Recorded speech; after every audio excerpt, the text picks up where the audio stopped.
Hello everyone, and welcome to this edition of the Daily Cannon Tactics Board. Stephen Bradley here, bringing you the tactical tweaks and quirks that came from Arsenal's rearguard 0-0 draw in the first leg of the League Cup against Liverpool at Anfield last night. A stupendous performance, both in terms of character, attitude and coaching.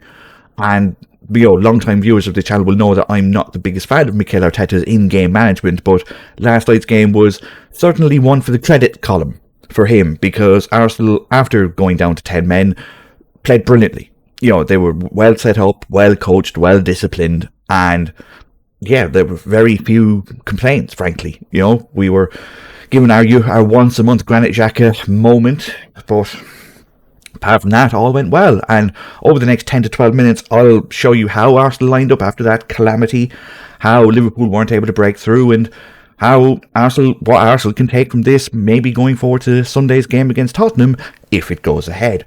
If you do like this video, hit the like button. If you see something in this video that I didn't see in the game, or that you saw in the game and I don't comment on, leave a comment down below. As we say, see something, say something. And if you want these videos in your inbox on a regular basis, hit subscribe, hit the little bell, and you'll be notified when they go in. So, this game was interesting, to say the least. And hold on. I think my computer has a virus. Hold on, let me just check something.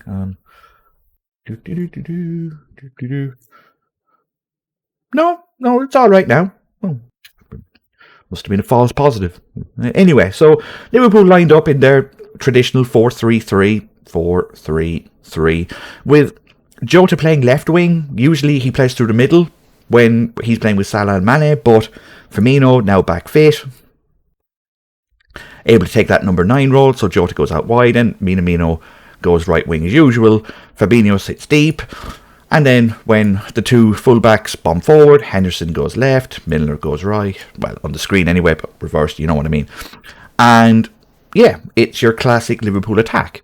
And Arsenal, for the first 20 or so minutes, were doing okay. Liverpool were creating a little bit, but nothing really too troubling, and Arsenal were finding ways of exploiting the space in here behind the fullbacks.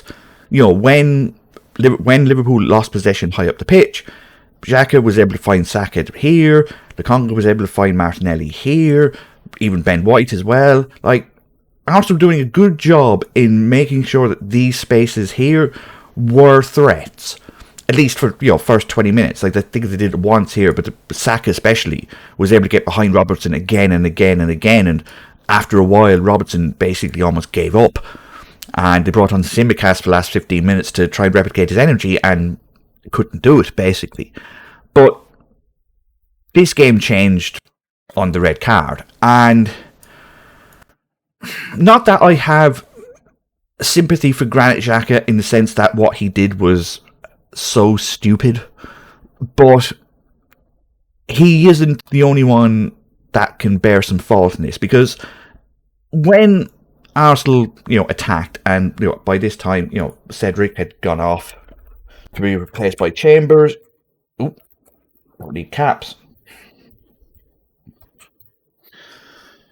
Arsenal were doing a good job of, even when they had the ball up front, they were doing a good job of making Liverpool hit it long. But on the one occasion where they were able to pin Liverpool back, what happened was they got a little bit greedy, and they lost the ball here. Martinelli tries to push up, Tierney tries to push up, Matip gets the ball to Arnold, and Gabriel goes to push up to Firmino. Arnold gets the ball to Fabinho. Gabriel isn't close enough. But Henderson's back here, Jota's back here, and Ben White's basically the only player in our half. And it gets to Robertson, who's about here. And by this stage, Jota has already seen that there's space here, and so is Gabriel, and so is Xhaka. And now it's a foot race. And you can say three things. One, yes, okay, maybe Arsenal shouldn't be committing so high, but that's the whole point of a high press. You commit up high. It takes a lot of skill to break out and play a long ball. Two, Your goalkeeper, in this game, Ramsdale, and I can't move Ramsdale here, so I'm just going to use Chambers for the moment. He should be a little bit further out. Because what happens is, Andy Robertson basically puts on his Aaron Rodgers jersey or his Tom Brady jersey or whatever NFL quarterback you want to imagine, and pings a 50-yard ball, which is perfect. Because it is so good that, because Ramsdale is that little bit deep, he can't get there in time. He'd almost get there, but not quite good enough. So he has to come back. Now, if Ramsdale is here, then Robertson can't play this pass. But he isn't. He's here. And it just gives Robertson that 5 to 10 yard window there to aim into. And again, it's perfect. And now, it's a foot race. It's a foot race between Jota and Xhaka. And look, I know who's going to win that. You know who's going to win that. The world knows who's going to win that. And we were all proved right. And it lands on Jota's chest perfectly. And Ben White is able to get back. A couple of others are here. But this is the position. And Xhaka here has a decision to make. He can do one or two things. He can do nothing. Because he's been caught out, he can do nothing and maybe keep running this way in order to block the ball, or at least try and put Jota off in some way. Or he can make a completely desperate attempt to win the ball and save face. Guess which one he took? Clatter. Like, it's for such a clever player on the ball, when he's put into positions of pressure and positions where he's last man back, he panics. He panics, and this is just another example. And it's, again, it's not a pretty attempt to try and clear the ball or at least get something out of it. He kicks him in the chest. It's a red card. You know, and if he's lucky, if he's lucky, he'll get 2 games for denying an obvious goal-scoring opportunity. And yes, White was covering, and yes, Jota does, chest the ball a long way this way, but he does so because he sees Xhaka basically with his foot about to catch him in the chest.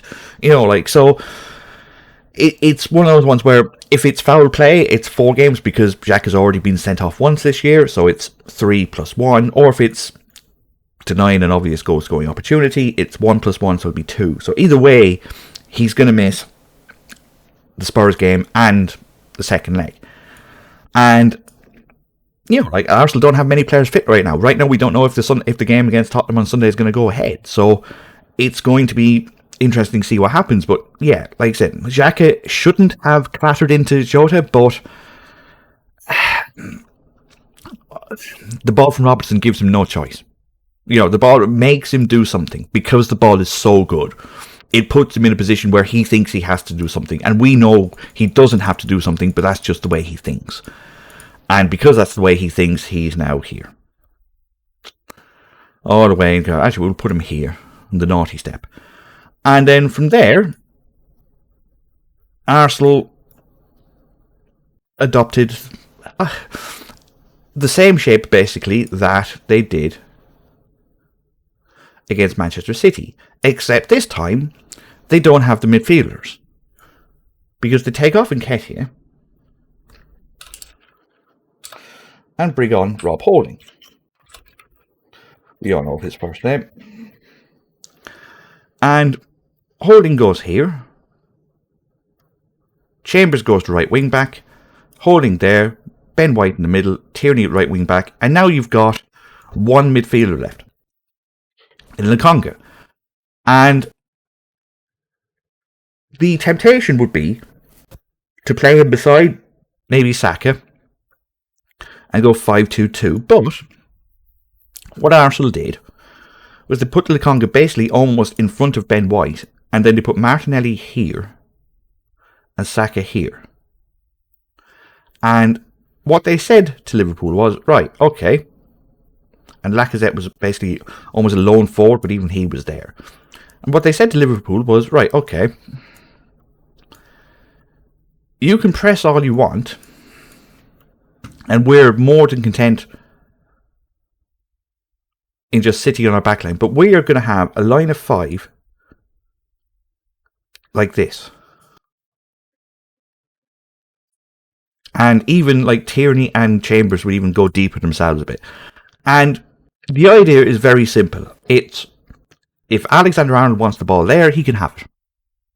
And I know what you're thinking. You're thinking, that's madness. This is the best attacking right back in the world by some margin. Why would you let him have the ball? It's very simple. Minamino's not a threat in the air. Firmino's okay in the air, and Jota's quite good. Is actually really good in the air. But when you've got Gabriel, White, and Holding, what you're saying is, with Lukonga as well, who basically played as a 6th centre-back at the time, what you're saying is, we think we've got the numbers to keep you out. So on you go. And we'll go to our friend the heat map.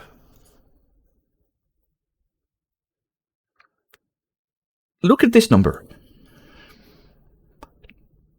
199, 200 you might as well say. 200 touches out of a total of 880. And you see the full scale of how Liverpool were forced left and right. And it's because they were consistently getting the ball here and here. And couldn't do anything with it. You know, cross would come in, out. Cross would come in, out, out, out. And look, it wasn't pretty. It was literally get the ball and lump. Get the ball and lump. You know, as soon as the fullbacks pushed past basically 30 yards out, as soon as Arsenal got the ball, you know, it was run down the wing, run down the wing. They barely did it down the left. They were able to do it down the right quite consistently, actually. And Arsenal's one chance came from, you know, a long ball over the top to Xhaka, who was able to get in and perhaps should have done better. But it's just one of those situations where we're taking a 0-0. And what it requires is an immense amount of running from this player, an immense amount of running from this player, and an immense amount of running from this player. And they got it. And what you then have is a back 5 who have to stay in line throughout. He can't now go forward. He can't now go forward. He doesn't get caught. He doesn't get caught. Just stay in a line and kick it away. And for 70 minutes, Liverpool just banged their head up against a blue wall again and again and again. And they were able to do so because if Minamino tried to make an overlapping run, so did Milner, Chambers just stood there. And he went, no, I'm not moving. Xhaka would cover it, Holding would cover it. And that's it. There was no room for Liverpool to find those little balls in, those through balls. So they had to rely on crossing. And again, it's a dangerous tactic for Liverpool, but when you've got 5 back and you've got really one target, and yes, at times, you know, Liverpool were throwing, you know, more men forward, but as soon as that happened, Arsenal get the ball, bang, and they're down again. Like, it was a fantastic case of discipline in which it is so tempting just to bomb forward and just try and push, and you end up leaving these gaps in the middle, and then you've got the likes of Henderson, who's really good at picking that pass in behind. And Arsenal just stood there. Just stood there and took it. Just made sure that any cross was half blocked or half pressured, that Robertson got no space, that Minamino wasn't able to run anywhere. And look, just like against Manchester City, they got one chance and Minamino missed it. You know, like, you're not going to stop them to 0, but if you can get them to one chance, like one, in 70 minutes against one of the best attacks in the world, and yes, they're missing Salah and Mane, but this is the first time anyone's kept a clean sheet at Anfield with a crowd in it for 3 and a bit years. Like, it is immensely difficult to stop this team from scoring. And Arsenal did it whilst occasionally being a threat themselves. You know, there were 2 decent chances in the whole game, Minamino and Xhaka. That's 1 each. So, can Arsenal take anything long-term from this game? Well, the answer is yes, because what they've shown now against Manchester City and Liverpool, 2 of the best 5 attacks in the world of football, and yes, this was not Liverpool's best attack, I know that, but what they've shown is they've got fight. That this team can withstand heavy attack at a hostile atmosphere. That it's not afraid of running its backside off to protect the result. It's now done this multiple times, and experiences like that will only help build a young team's confidence, will only help cement in their heads that if they need to hold out for a result, they can do it. Because they've already done it. They now have a certainty behind that thought process that goes, well, we might be able to do it because we've been coached in this way. Well, now they've got, basically 100 minutes, more than a full game against Manchester City and Liverpool with 10 men, and they've conceded 1 goal.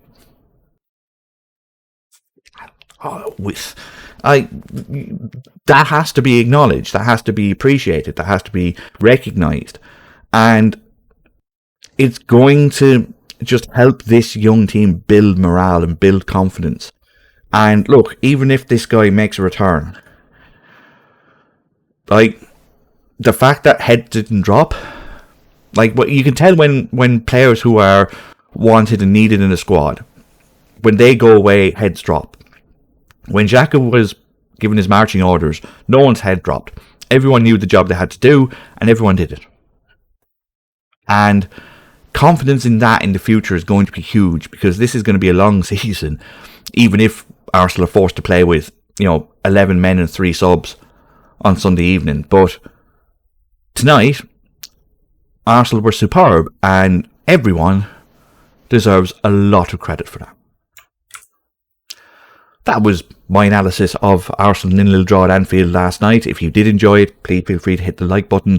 If you saw something that I didn't, feel free to comment down below. We have a fantastic community of people, engaged people who enjoy the conversations that are happening down below. If you saw something that I didn't see, feel free to point it out. I'm not perfect, far from it. And yeah, if you want these videos, subscribe, and we'll get them in your inbox as soon as possible. And yeah, I'm going to be on if you are seeing this on Friday, I'm going to be on the Cheese Room podcast at 9 o'clock on YouTube. Second time on there. They must like me. Don't know why, but could be worse. And if the game goes ahead Sunday, maybe we can be 4 points or 5 points more clear of them instead of the 2 that we are now, because this might be a bigger game than we realise now, even for not London Derby. Well, on Sunday. We'll see you soon. Cheers.